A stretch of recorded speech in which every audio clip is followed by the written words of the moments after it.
नमस्कार। आज हमारे बीच में अमित जी हैं, अमित सोनी जी। आपका अभी जो रिक्रूटमेंट हुआ एमपीपीएससी के थ्रू उसमें 11वां स्थान है और डिप्टी कलेक्टर के पद पर आपका चयन हुआ है। तो पहली चीज़ मैं बहुत कंक्रीट बातों पर आना चाहूँगा। क्या स्ट्रेटजी रही है आपकी तैयारी की? जी, सबसे पहले मेरे सभी मित्रों को नमस्कार। सर, जैसा कि आपने पूछा मेरी स्ट्रेटजी के बारे में, तो मैं जॉब में था और जॉब के साथ मैंने तैयारी की है। अच्छा, कब से जॉब है आपकी? सर, मैंने वर्ष 2018 से मैंने जॉब ज्वाइन की थी। अच्छा, पहले क्या जॉब चल रही है अभी? पहले मैं स्टेट गवर्नमेंट में सब इंजीनियर के पद पे था। उसके बाद मैंने 8 महीने बाद यहाँ से रिज़ाइन करके सेंट्रल गवर्नमेंट में ज्वाइन किया था। Very nice. अभी वहाँ क्या पोस्ट है? सर, वहाँ भी इलेक्ट्रिकल एंड मैकेनिकल इंजीनियर की पोस्ट है। अच्छा, MES में। अच्छा, तो जॉब का क्या टाइमिंग रहता है? सर, जॉब का सेंट्रल गवर्नमेंट में हमारे यहाँ टाइमिंग है 9 to 5। 9 to 5 जी। तो जॉब के साथ इतनी बड़ी अचीवमेंट के लिए थोड़ा सा बस बताइए कि क्या स्ट्रेटजी थी या कितनी मेहनत आपने की ऑनेस्टली? जी सर, मैंने जॉब 2018 में ज्वाइन की और जैसा आप कहते हैं कि कोई भी अगर जॉब में आ जाता है एक ट्रैप की तरह है, हम उससे फंस जाते हैं। ऑफिस पॉलिटिक्स में या फिर वर्क और साथ ही साथ स्टडी को दोनों बैलेंस नहीं कर पाते हैं, ऐसा सभी लोग कहते थे। लेकिन इन सब चीज़ों को आपको परे रख करके अगर सिलेक्शन चाहिए तो हमें विज़न क्रिएट करना पड़ेगा माइंड में कि हम विजनरी हैं अपने टारगेट को लेकर के, और एक्चुअली हमें हर दिन उसके बारे में सोचना पड़ेगा। जब हम सोचेंगे तो हम कुछ एक्शन प्लान करेंगे। तो इन चीज़ों को जो मैंने अभी बात की उनको इग्नोर करना पड़ेगा? सर, टोटली इग्नोर करना पड़ेगा। हाँ। पर वो बैक ऑफ द माइंड चीज़ें आती हैं। अगर आपका ऑफिस में कुछ गड़बड़ चल रहा है, कुछ तो भी आपके पेपर इनकम्प्लीट हैं, कुछ विजिट आ रही हैं, कुछ अगर अदर इश्यूज हैं, तो बैक ऑफ द माइंड चलता रहेगा पढ़ते वक्त। लेकिन आपको माइंड को इस तरह से ट्रेन करना है ताकि आपका पढ़ाई की ओर ज़्यादा माइंड चले। और कोई केयर टेकर जैसा कोई नहीं है या सर्वेंट्स वगैरह थे? सर, अभी वहाँ पे मुझे जो सर्विसेज की जरूरत पड़ती है, फूड होता है और रहने के लिए एकोमोडेशन वगैरह, तो फूड वगैरह मुझे मेस से मिल जाता था। तो मुझे उसमें टाइम वेस्ट नहीं होता था। बेहतरीन, ये बेहतर सपोर्टिव था जी। हाँ, तो खैर दूसरे बच्चों को भी ये सर्विसेज तो टिफिन के ही सही मिल जाती हैं। तो फिर इसके बाद 5 बजे के बाद फिर आप 5 बजे के बाद आने के बाद बॉडी को रेस्ट भी चाहिए, क्योंकि हम दिन भर ऑफिस में काम करते हैं, थकान हो जाती है। तो करीब 1-1.5 घंटे का रेस्ट लेंगे और उसके बाद मैं एक्सरसाइज वगैरह करता था, या तो मैं रनिंग कर रहा हूँ या फिर स्पोर्ट्स खेलता हूँ। ये बहुत बड़ी बात है नोटिस करने की कि हम फिजिकली फिट होंगे तो अंदर से अच्छा लगता है। जी जी जी।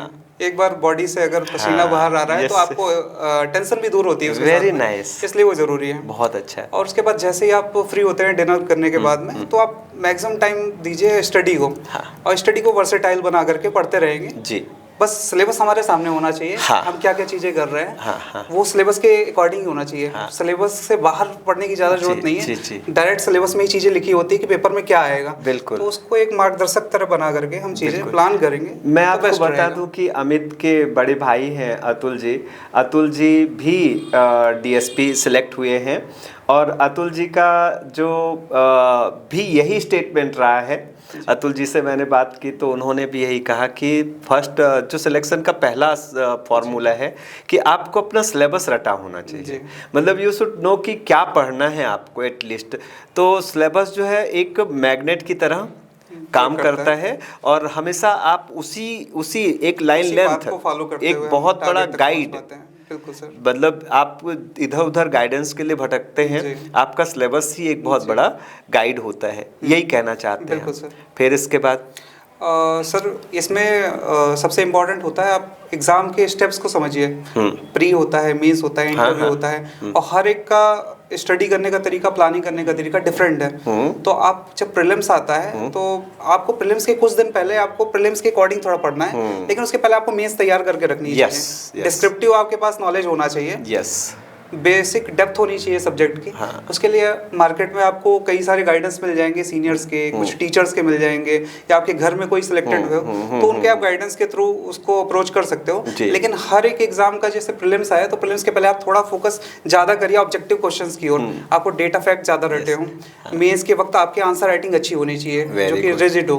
और इंटरव्यू के टाइम पे आपकी पर्सनालिटी अच्छी होनी चाहिए, कॉन्फिडेंस, आपका बात करने का तरीका, लहजा, इन सब चीजों पे ध्यान देना पड़ेगा। मतलब हर एक चीज को प्रॉपर्ली, जैसा अमित जी ने अभी बताया कि you should prepare your mains exam first. आपको अपना मेंस एग्जाम पहले प्रिपेयर करना होगा। मैंने अमित जी, मैं बिल्कुल दिल से बता रहा हूँ कि 80% फेलियर बच्चे ऐसे होते हैं जो आज 5 साल से 6 साल से लगातार खाली प्रीलिम्स ही पढ़ते जा रहे हैं। तो अमित जी का कहना है कि पहले आपको मेंस पढ़ना होगा। जब मेंस आपका तैयार होगा तो आपके अंदर एक कॉन्फिडेंस आएगा।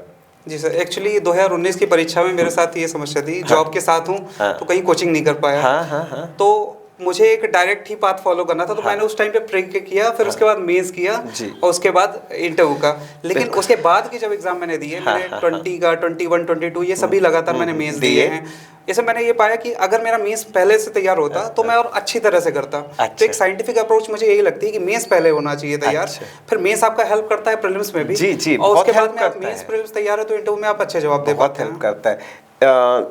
तैयारी का जैसे होता था कि पढ़ते समय राइटिंग का क्या लिखते, नोट अपना तैयार करना, या ये इसकी क्या स्ट्रेटजी होती थी आपकी?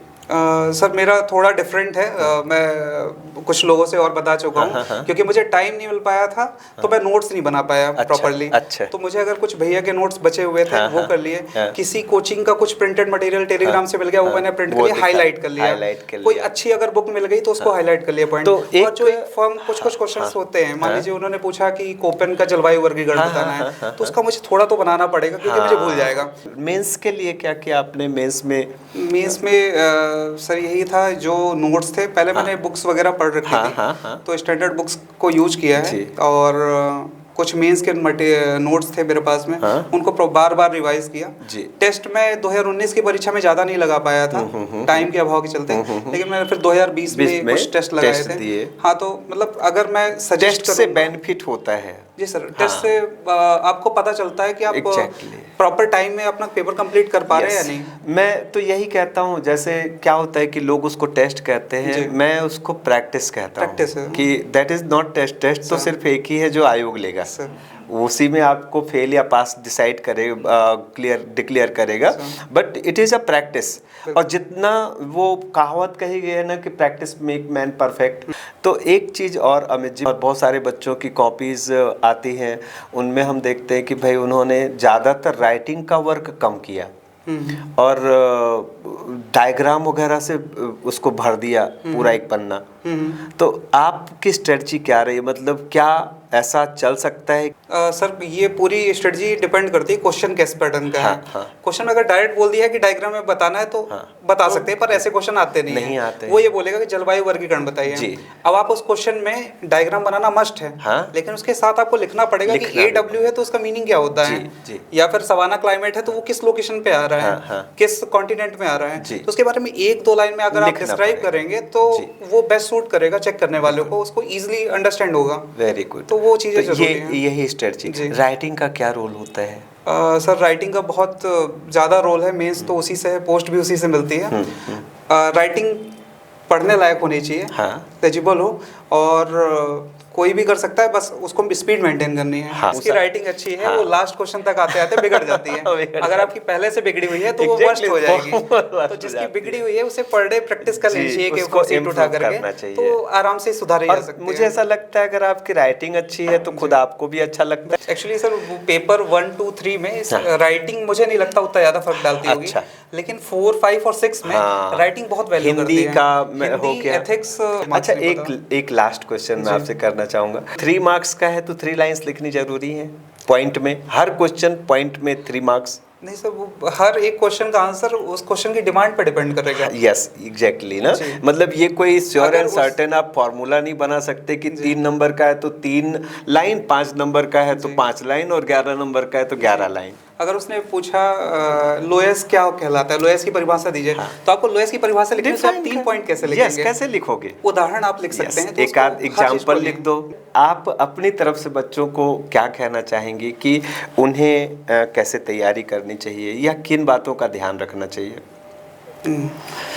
देखिए मेरे सभी मित्रों, मैं आपको ये बताना चाहता हूँ, मार्केट में कई तरह की भ्रांतियाँ होती है सिविल सर्विसेज एग्ज़ाम को लेकर के।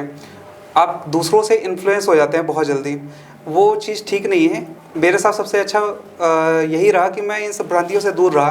पोस्टिंग प्लेस ही ऐसा था, वहाँ पे कोई MPPSC जानता नहीं था, तो मुझे जो बेसिक चीज़ें पता थी उसको लेकर के साथ में चला और उससे मेरा काम कंप्लीट हुआ, मेरे को एक सिलेक्शन मिल गया। आप लोग को भी ज़रूरत है कि एक आप किसी भी मटेरियल पे ट्रस्ट करें, किसी भी टीचर से पढ़ रहे हैं उस पर ट्रस्ट करें, उसके बाद आगे बढ़ते जाएं चीज़ों पे, लेकिन आपको उस पर ट्रस्ट करना ज़रूरी है। साथ ही साथ आपको कंटिन्यूएशन में चीज़ें जारी रखनी है, पंक्चुअल होना है। अगर ऐसा है कि आप 2 दिन पढ़ रहे हैं फिर 3 दिन नहीं पढ़ रहे, गैप मेंटेन करेंगे तो आपका 2 दिन पिछला पढ़ा हुआ वो वेस्ट हो जाता है। तो दूसरी इंपॉर्टेंट चीज़ है कि आपको गैप मेंटेन नहीं करना है, आपको कंटिन्यू रिगरस स्टडी करनी है। डेली 1 घंटे भी पढ़ सकते हैं तो वो पढ़ें। साथ ही साथ तीसरा चीज़ मैं ये बोलूँगा कि आप एग्ज़ाम्स जो एक ही पैटर्न के हैं उसके साथ साथ और एग्ज़ाम भी दीजिए, आपका प्रेशर रिलीज़ होगा। आप थोड़ा प्रैक्टिस भी कर सकते हैं दूसरे स्टेट का, जैसे एमपी के जैसा यूपी का भी है, तो उनको आप साथ में लेकर चलेंगे। भाई सिलेक्शन लेना, वहाँ ज्वाइन करना ना करना ये अलग मैटर होता है, अपनी पसंद नापसंद वो, बट आप प्रैक्टिस में तो हो कम से कम। एक तरह से अगर आपने 10 फॉर्म भर दिया तो 10 टेस्ट सीरीज तो यही हो गई कि एक माहौल में। हाँ, जैसे आप टेस्ट सीरीज क्लास में दे रहे हैं उसी तरह से वो एग्जाम है। अगर आप क्वालिफाई कर गए तो आपको पोस्ट मिलेगी, तो आपको कॉन्फिडेंस भी डेवलप हो गई। आपने प्री निकाला है, मेंस निकाला है, इंटरव्यू दिया है, इंटीग्रेटेड तैयारी करिए 2-3 एग्जाम्स की। फिलहाल मेरे पास बोलने के लिए इतना ही याद आ रहा है, और आप सभी लोगों को शुभकामनाएं। मैं आशा करता हूं कि आप लोग का भी जल्दी सिलेक्शन होगा, और बहुत बहुत शुभकामनाएं आपको। और हमारी तरफ से भी अमित जी आपको ढेर सारी शुभकामनाएं, और बहुत अच्छे एडमिनिस्ट्रेटर बने आप भविष्य में, और जो बेसिक नीड्स होती है सोसाइटी की, समाज की, उनको अच्छे से समझें। हमारी शुभकामनाएं हैं आपके साथ में, और यही चाहूँगा कि नाम रोशन करें, हमारा भी नाम रोशन करें, परिवार का नाम रोशन करें, और प्रदेश का नाम रोशन